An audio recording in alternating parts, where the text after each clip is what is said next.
келишимди түз буздуңар, урдадыңар. Жооп бере турган убакыт келди, иниңиз жооп берип жатат. Көзгө чөп салып, эң оор учурда капталдан бычак сайган сиз болдуз.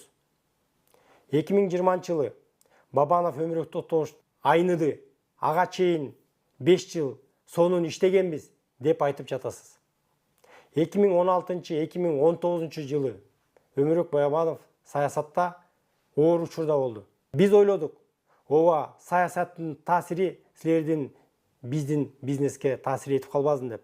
Оюбуз жакшы жакка кеткен. Бирок бул ойдун силердин сурооңардын артында илиңдеп турган жаман ой барганын кийин биз билдик. Биз кийлигишпей калганда, биз барбай калганда силер уурулуңарды эки эсе көбөйттүңөр.